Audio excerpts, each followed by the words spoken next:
He is a 28-year-old overworked salaryman with nothing to do in life but work, drink, and sleep. He has decided that he would just leave all his savings to his relatives, as he does not see himself having a family of his own. A boring, tiring everyday cycle. But that changed a few weeks ago. He returns home and says he is back. At the end of the hallway, a figure stands in the doorway. A dark figure appears. It says he is late, and suddenly she turns into a normal woman, and she says she tried cooking. She tells him to suit himself and take a bath. He then tells to her that he missed the train. He asks if that is blood. He thinks that he does not think his new girlfriend is human. Sometimes he would wake up in the middle of the night, with her just watching over him.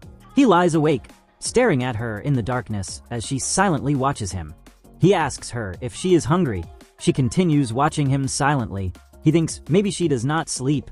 She leans close to him and tells him to go back to sleep. He answers okay. As a senior at work, he cannot simply turn down drinking nights.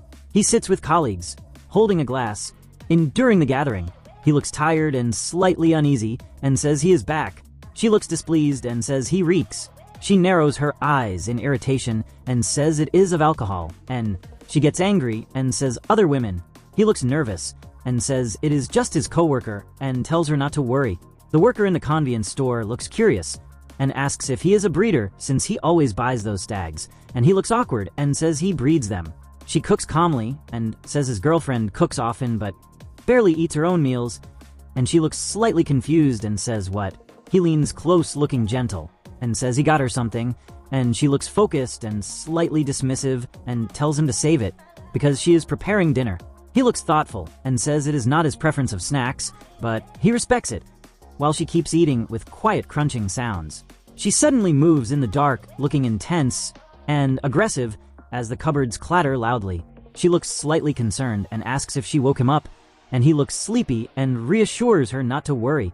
He asks what she is looking for, while placing a hand on her, and she calmly says dried crickets. He tells her it is on the other drawer and asks her to hand him the cocoa, and she asks if it is this one.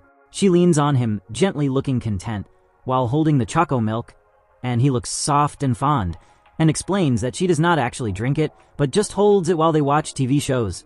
She looks curious, and asks if he spends his free time just fishing. He asks if she does not like fish. She calmly says not the fishing part, and he answers that he likes the fishing part. He looks calm and says he got a bite.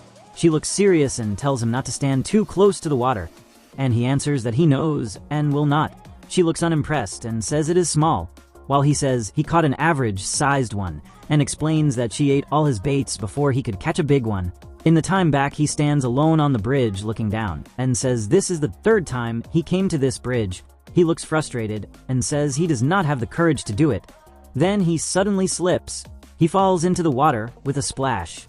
As he reaches out in the water, a dark figure with glowing eyes appears before him, and he says that is when she came. He looks shocked and coughs while asking who she is. She emerges from the water with an intense presence and calls him foolish, then tells him to leave. He looks serious and offers her his coat as thanks, saying it is cold outside. She appears at his apartment the next day and says this seems to be the right house, while he looks surprised and adjusts his tie. He stands inside the train looking tense and says he and his girlfriend got into an argument that morning. He walks in and starts to say he is home, then notices her sitting there and freezes in shock. She looks stern and pushes a plate toward him, telling him to eat. She smirks slightly and says she will consider it and teases him about what he is into, while he panics and hurriedly apologizes. He lies in bed looking weak and sweating and tells her to just give him the medicine because he needs to go to work, but she looks firm and says no and tells him she already called in and he is staying home today. He clings to her and says he feels cold and dramatically asks for a pen and his will, while she hugs him tightly and gets annoyed and says to shut up because it is just a common flu. She then suddenly turns into her monster form and leans over him and presses close, holding him as he makes a small sound. He greets her cheerfully and says he feels great, but confused about the weird silk-like stuff on him, while she looks blank and tells him not to worry about it. He calmly says he has never seen his girlfriend sleep or take a nap.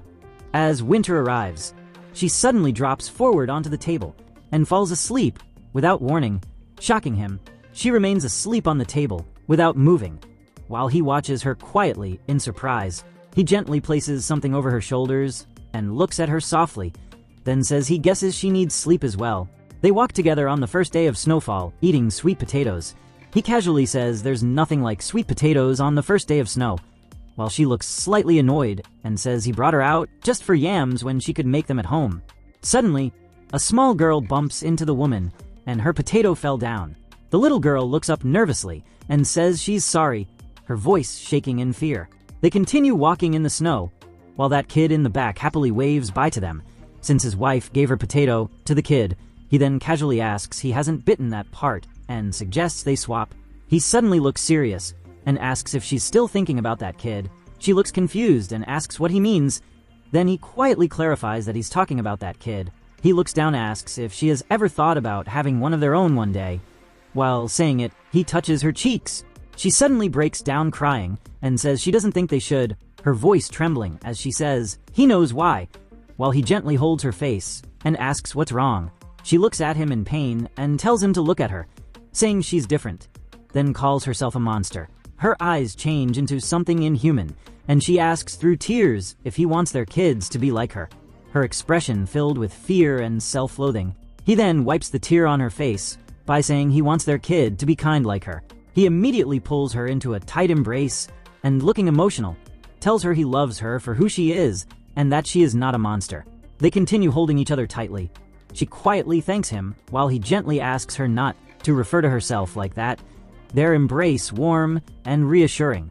And then he asks her to watch where she is touching since she silently holds his butt. He looks at his phone and reads about black widow spiders killing and eating the males after mating. They are in bed. She is sleeping next to him while he holds the phone. Also, he got a lot of scars on his back. She then suddenly looks at him. She tells him he is not a spider and that he is fine, then adds that if he keeps reading that article, she might. He is in the kitchen chopping. The knife hits wrong, and he says ow. She asks what happened, and he says it is nothing and that he just nicked himself. She then started to suck blood from his finger. He looks at his bleeding finger, and she tells him not to lick or wash it off yet. They are sitting in a theater. She says she is done saving him, and he reacts. They walk and talk about the movie. She says she liked the villain. He says it is a robot with a bob cut, and that his name is D16. A man with a knife tells him to hand over his valuables. He says they do not have to do this, and the man says he does not care. The man attacks. He says he is sorry and easily dodges the attack. In the end, he quickly turns and throws that man in ground. She says she did not know he could do that, and he says the man had a knife, and they were in danger. At work, a coworker asks how his weekend was. He says it was bad because he got mugged. Meanwhile, he thoughts to himself that today he asked his girlfriend to let him meet their parents. Back at home, she says it is a bad idea and that they are hard to talk to anyway. He says that might have been insensitive of him and that he never knew how hard it is to talk to parents. But when he returned to his home, he thoughts to himself speak of the devil because her mom is standing in front of him. She looks at him and says he could use some shaving and some sleep too, but overall he is a good-looking boy. While holding his cheeks, she says he looks like he is expecting her to turn into something. He asks what, and she says she is not. She says she will keep it brief, that her daughter chose him, and he better keep her happy. Then says they will meet again on a proper occasion, and tells him to give her a grandson or two before she passes away. Then says she has appointments, and is leaving. After opening the door, Taya's father is standing outside, and he asks if they are done talking. To which her mom replies that their daughter will be fine with this guy. She says he was the one who wanted to meet them, and he says he was nervous because it was so sudden. He says her mom looks great, to which she suddenly stares at him blankly. He asks what, and she says nothing. Afterwards, he finished shaving, and he asks about the soap he bought for her since it is still full, and wonders if she does not like the scent, and she says it is fine, and that she just does not take baths. They stand in silence as he looks at her. In the end, he took her to the bath, and she silently waits while he scrubs her hair with the shampoo he bought. She then suddenly asks if he is going to join her, or what. He says he found a jabako outside on the offering table, and asks when they even got an offering table. He opens the jabako and sees it is filled with oysters and pineapples, and she says it is just oysters and pineapples. She says it is that hag, and he repeats hag in confusion. She tells him not to eat the oysters and says he can eat the pineapples, and he asks why. He thinks he only ever buys food for Taya, and that it feels like buying cat treats. And he decides he should get her something nice.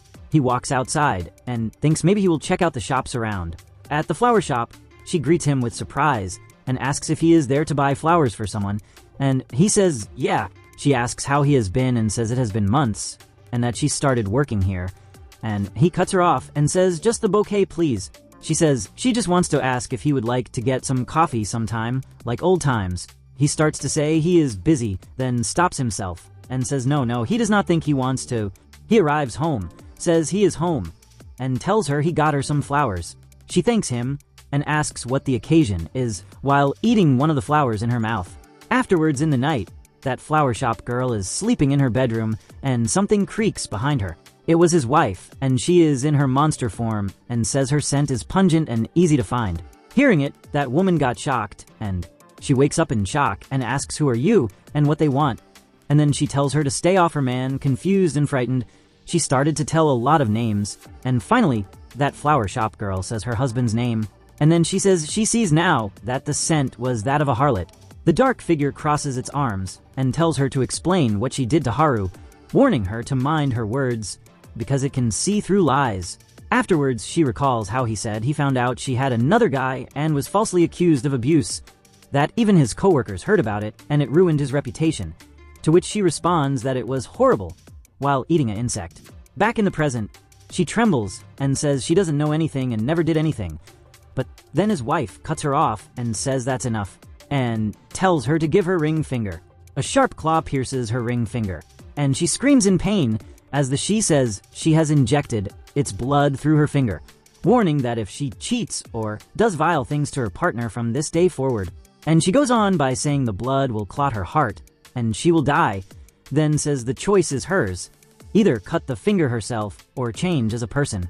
He says she wouldn't believe what happened at work today, and tells Akane that the girl apologized and retracted her statements about him to HR. He then goes on by saying that girl must have felt regret when he saw her the other day. She sits on the couch reading and says she's sure of it.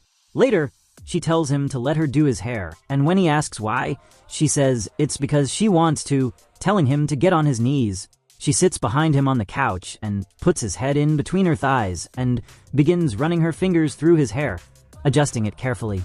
He turns his head slightly and asks how it is. As she continues fixing it, she says no, he can't have that hairstyle, while rustling his hair. Afterwards, he and his wife went to shopping, and he pays for something they bought. Meanwhile, she is searching for something in the behind. After a while, she brings a plushie. Seeing it, he just says they will also buy that plushie, but then she tells to him that her name is Frieren. Afterwards, in the night, he regrets buying her that plushie because she is sleeping with it by hugging it. In the time back, someone that looks like his wife finished making a plushie, and then Taya is also in child, and she almost ate an insect, but then her mother gave her the plushie she made, which she happily accepts it and tells to her mom that is her first friend. As a result, a mother loves. Afterwards, in the night, she sleeps with that plushie. Her mother even combs her hair. They then sleeps together, and she asks whether if she can visit the town, to which her mother replies only when she learns how to transform into human, which denotes that a mother cares. Taya then questions if the humans hate them, and she replies that they are just a little bit different, and that's all. Afterwards, she tells to her mom that she saved a human, but after seeing her, that human dropped money and even called her a monster. But for her, she couldn't able to understand what that means. In the end, her mother worriedly asks her on why did she do that, to which small Taya replies that human was drowning. After a while, her mother says they are here, and she goes on by saying that they are throwing fire at them, and her first ever friend was left behind since they started to run away. After running for a while, she holds Taya and tells her to run as far as she can, and she will catch up behind her soon. After hearing it, she started to run. And then her mother started to use her web as a weapon, but after some time, she got defeated, and she slowly asks Taya to live her life. In the end, she lived her life like a curse for a century.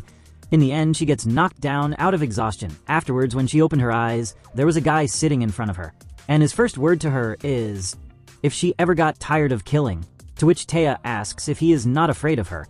And then she quickly realizes he is not a human too. He then suddenly says that he used to be a human, but now he despises humans. After that, she asks why he saved her, because there is no point in doing so. He then looks at her and says he is tired of this senseless death, because also, when he kills someone he takes their feelings, which is now making him to get confused, and he doesn't even know how to feel. Plus he can't eat, or he can't even love. He then suddenly turns into a skeleton, and says that he will die if the hate in this world disappear. He then quickly looks at her and asks if she have a purpose, to which she thinks for a while, and answers eating humans. After hearing it, he turns, and takes a bread and gives it to her. She then eats it while asking why he is telling all of this to her, to which he starts to think for a while, and replies he wanted to know how a father feels like at least once. As a result, she says that fathers don't talk about killing in front of their children. Also, they are not a skeleton. Hearing it, he tells her to shut up. Afterwards, while walking, he asks Taya to not follow her, because he is going to get himself killed. Even still, he adopted her.